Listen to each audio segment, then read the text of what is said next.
Hey everyone, I'm here with Idan from a really innovative company called Right Here.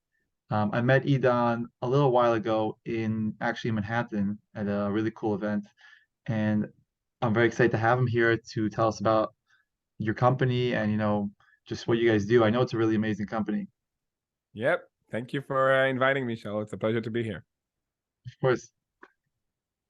So So, Idan, yeah, yeah, just tell me about your company, what you guys do, and yeah, yeah, sure. So at Right Here, we're basically turning public spaces into more accessible environments.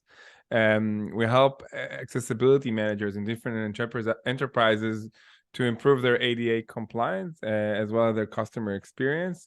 And the way we do that is with a whole audible wayfinding system that we developed that ultimately allow people to orient and navigate around the unfamiliar environments much more independently. interesting. Give us like an example of a place like this. Yeah, so Shaw, we're all familiar, and I'm sure all listeners of this podcast are familiar with Braille signs, right? So Correct. wherever you go, you find them. Especially here in the U.S., it doesn't matter if it's a small restaurant or if it's a big airport, museum, office building, and everything in the middle.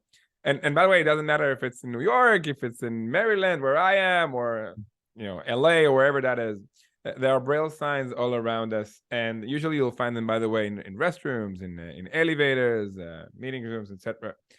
What people don't know is that over 90%, even 95% of the 8 million blind Americans cannot read Braille at all. Really? Yeah. So if you happen to meet a blind person today or tomorrow, whenever, bear in mind that there's about 95% chances that it doesn't know to read Braille at all. And by the way, those who do know to read Braille having hard time to find the sign, of course, because you need to, Yeah. right? Have you ever thought about this? No, but it makes complete sense. I mean, there's Braille on these little signs, but if you can't see where the sign is, how do you know where to go? Exactly. And if you do know, it doesn't mean that you necessarily want to touch it, especially in the past 2 years. Like, it's a public surface. So, we're living in a world where there are Braille signs everywhere. And they're intended mostly for people who are blind or visually impaired, but 95% of them cannot read it. Those who can, having a hard time to find it, and those who find it not necessarily want to touch it. Yeah. So it's ineffective. It's completely ineffective. And this is exactly, and when therefore, by the way, when you ask a person who's blind or visually impaired, how do you go out and about to an unfamiliar environment?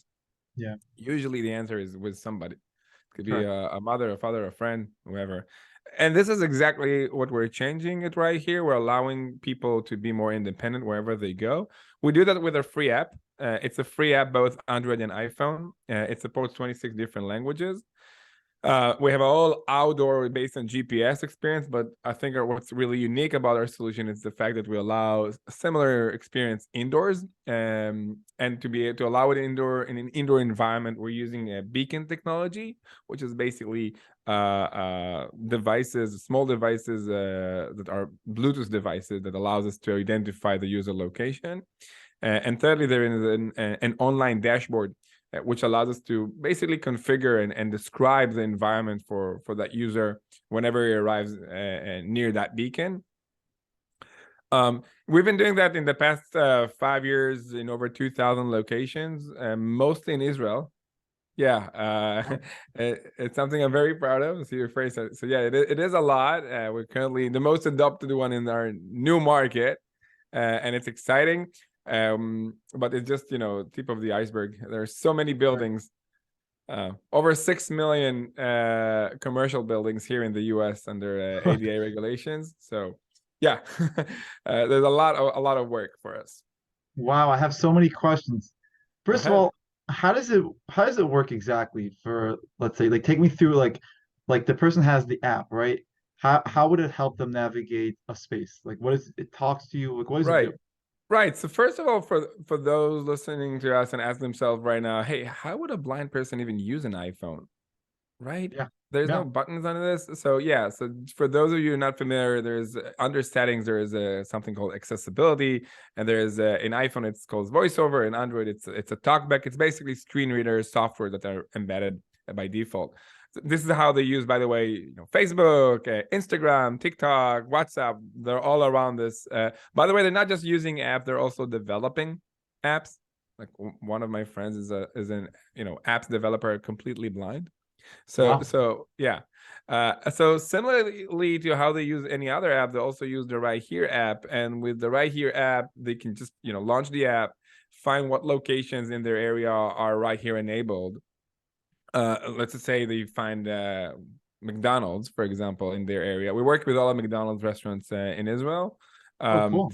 so let's say, you find this restaurant or whatever that is, the app will allow him to kind of build a mental map, describe the area before even arriving there, build the confidence to actually go there.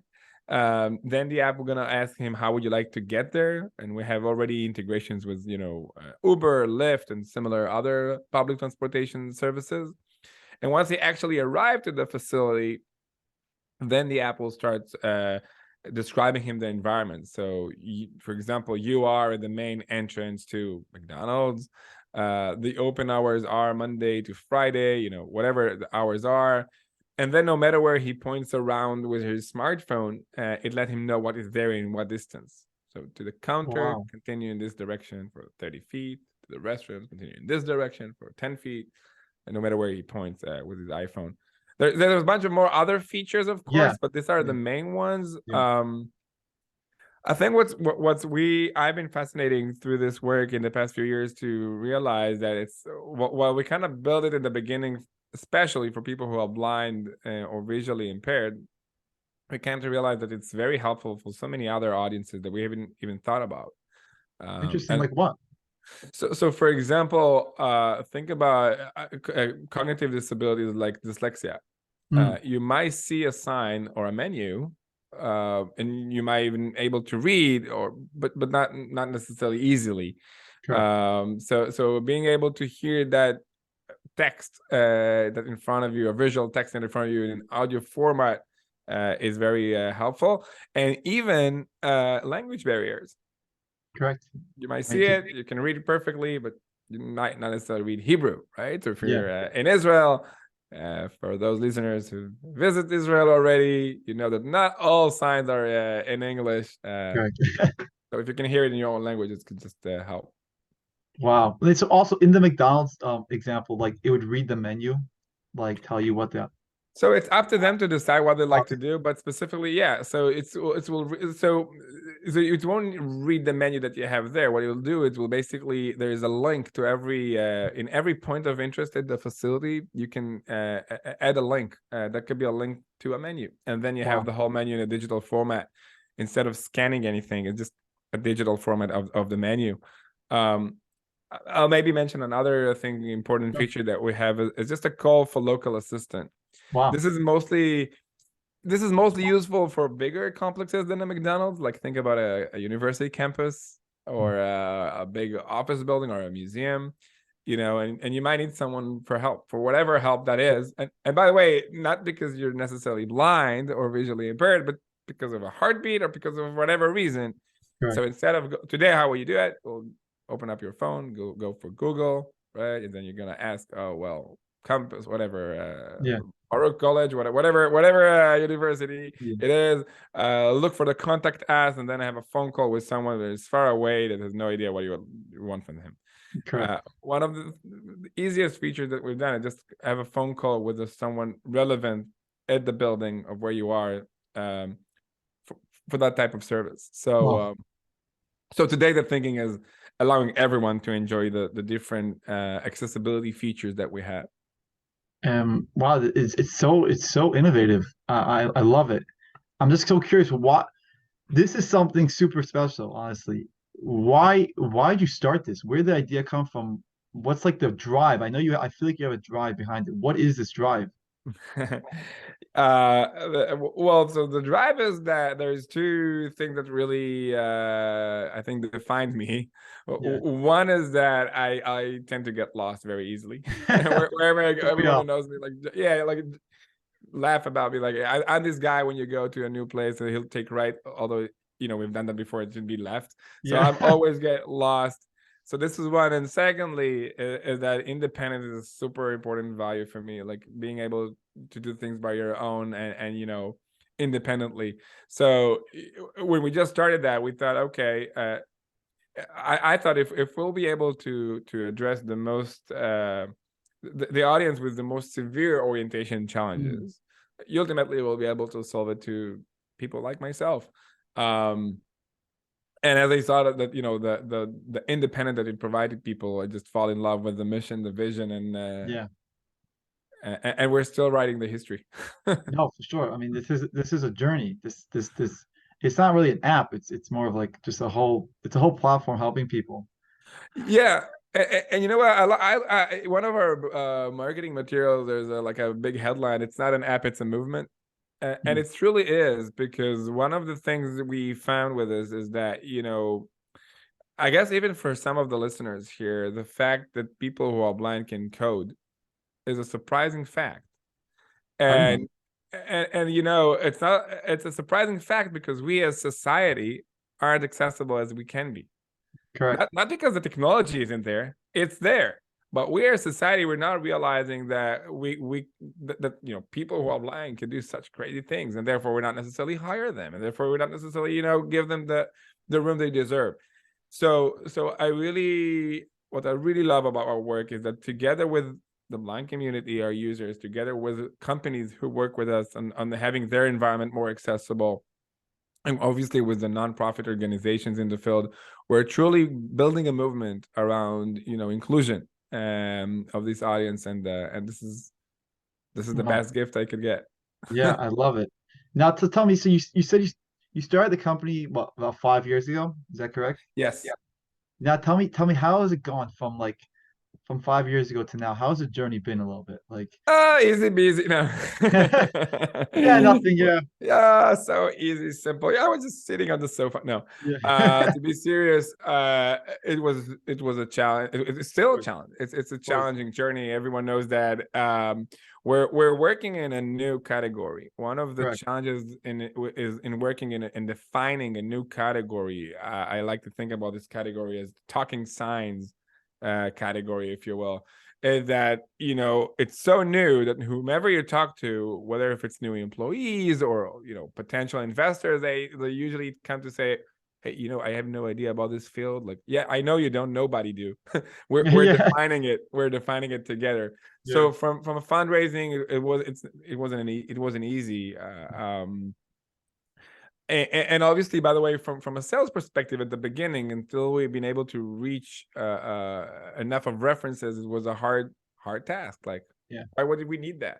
Why would Yeah. we should, like, how would people be able to use it? And like, Yeah.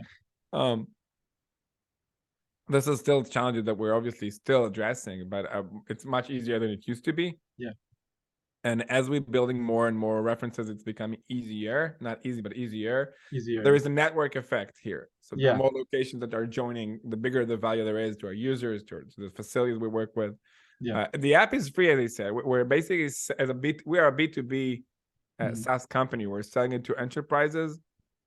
So the more reference they have, the easiest it's become for them to join in. Yeah. Um, So you yeah, said yeah, go ahead. so with the businesses or whatever wherever you're creating it, would they pay you for the service to have that Correct. option? Correct. So it's Oh, an accessibility service for their facilities. If they like to have, again, improving their ADA compliance correct. because Yeah. it's a requirement, or if they like to improve their customer experience, or just do the right thing. By Correct. the Yeah. way, in some cases, we even help them save cost. I won't get deep into that, but it Yeah. depends on the case. So yeah, they paying us an annual subscription. It's a very affordable one. Yeah. Um, yeah, and it's free for the users, as I mentioned before. I really like that. I mean, I think a company that cares about its customers would want definitely would want something like this and also appreciate just having the option of getting something like this. You're giving them a Yeah, really yeah, this is like now all their customers, whether they're impaired or not, can enjoy whatever they have to offer. yeah, and it's a market, you know. I mean, we're Yeah. talking about like almost 5% out of the population that's just literally not getting into your doors because Wow. they can't. I Yeah. mean, they might do, but through, you know, with other people. So not Yeah. if they can. Yeah. No, So no. so it's also a clear ROI reason to Yeah. do it. And it's, you know, what I like about it, Joe, is that a lot of time when we talk to you know, a prospect and we ask them, hey, how would a blind person enjoy your service? It was like, Never, I never thought about it. You know, never thought, right? nobody ever asked me this. Well, we have Braille, and like, yeah, Sure. great. Did you know that 90% of the blind community cannot read it? Really? Oh my god! So, look, you just Yeah. completely miss it unintentionally, but just Yeah, of course. Yeah. unintentionally. Yeah. So, yeah, Okay, so you started, did you start this company in Israel? we did. We started that in Israel. We've been running Bootstrap for a long time. Yeah. We just in the past year started to fundraise as our pre-seed and seed Yeah. round. Um, Israel was a great sandbox for Yeah. us from so many you know reasons. The direct feedback from customers, the you know the distances that are close, etc. I relocated here to the US about a year ago, Mhm. um, really to bring what, you know, our work in Israel to the US market. I think there's a huge room for that. I'm very Yeah. excited about the different opportunities we now have in the pipeline. Yeah. So yeah, I think that's actually a great move. I think the United States would appreciate something like this, especially since they already have Braille. They basically they want to help, but it doesn't work. So exactly. that doesn't help. So let's move on to the next thing. And I think a lot of businesses would love to have something like this. Exactly. Yeah. Yeah. Yeah. Yeah. So it's just a matter, you know, a matter of doing it and doing it good and fast. And I'm glad that there are more and more companies that starting to realize, you know, the importance of this Yeah. from, again, all perspective mentions Correct. before. So Now, how does it work? How many like where are you guys located? Do you have a headquarters in Israel? Do you have like a our team? yeah, so our headquarters are in Israel. We have most of our team is there. I started, by the way, with Gil El Gabli is our CTO. Yeah. So he is in his all R&D team. Jared and everyone is in Israel. We also have Dadia's team. Dadia is the one managing the Israeli market. So Noah and her are doing incredible work. Leroy and everyone else that are part of it. And here I'm just now starting to, you know, hire more people. Correct. For those of you who are listening right now and are interested in operations position, talk to me. Yeah. I don't know when that's gonna be alive, but Yeah. as soon as it is, Yeah. um, yeah. And it's really exciting times for us. You know, it's I agree. the past what I also I would say, Michelle, proud of us, to be honest, is that even through COVID, you know, it's been like 2 years, Yeah. Something like right? that. Where public spaces weren't necessarily open Yeah. as it used to be, we still been able to grow. Wow. So now that the market is like, can I say completely open? I Yeah, guess. mostly. Yeah, for the most part, you know, the opportunities are just floating in, and this is a really exciting time for us Wow. to prove. I'm honestly I love this. This is so unique and it's so cool and it works. I mean you're helping people who really need help. Like it's not like you're doing something like whatever, like this is nice, you know. This is something really useful for people. And Yep. I think that I hope that most people will get on board with this. You know, they'll see the value and I'm, yeah, I mean, I'll tell you two things about this. One, and I always say that to, you know, our sales guys, and like, I don't feel like I'm selling anything. I feel like I'm just doing good in the world. Like, yeah, yeah, every deal we close is basically another facility that is now more accessible than it used to be. it's That's amazing. like that's an easy sale for me as Yeah, a salesperson, I would say. yeah, This is one, and secondly, to your the other part of what you said, you know, I think it's definitely going to be led by like a snowball. So think about, sure. I mentioned, you know, I mentioned McDonald's in Israel. Think about any brand here in the US that could be McDonald's here, or Yeah, Starbucks, or take a different sector like banks. Once one of them adopt it, like fully adopt it, and yeah. you know, and take leadership of this, others kind of have to follow. Yeah, you can't have one bank have it and the other bank doesn't because it just Exactly. everyone's got to be equal. They're always trying to get higher. Like, We're I raising up agree. the bar. Yeah, Exactly. So if there's a new bar of accessibility that, hey, this is not enough anymore, there's a better option, so everyone have to kind of follow a line with this, otherwise they're in a bad position, let's put it this way. So it truly takes the first few leaders to take it, and gladly there are a few that are now in discussion, so I'm kind of holding tight, but yeah. And as I said before, it's a movement. In Israel, I can tell you, our best salespeople, if I can yeah, call it this way, is actually our users. makes Uh, sense. right? They go to facilities and ask them, "Hey, how come you don't have anything for us?" Oh, wait, what? Oh, yeah. Oh, yeah, sure. Oh, boom, phone call, boom, meeting. Sometimes a deal, not necessarily always, but Yeah, it's the lead where it's come from. that actually makes a lot of sense. They would It, ask for something and they would have to look into it to see what this is. What are you asking for? yeah, it's a win-win-win. It's a win for the facility. It's a win for the user. It's a win for us. Yeah. Yep. Well, I've in the past, what, 15, 20 minutes, I just learned a lot. Me personally, I didn't know this existed. Obviously, I didn't know Braille was really not so useful at all. And the Well, it fact, is, but wait, yeah, it is in, like, in literature and some other, like, there are. I wouldn't say it's not useful at no, all, but but for wayfinding, yeah, in public exactly, for spaces, it wayfinding, doesn't. I mean, how could it? It's on the wall also. Like, how do you know where exactly, you're going? Like exactly, that makes that doesn't that can't help you. So the fact exactly. that you guys created this is very cool. I'm very happy that you were able to explain it so that people who wouldn't really know that this problem even existed now is more aware of this. Yeah, I think and that's very important.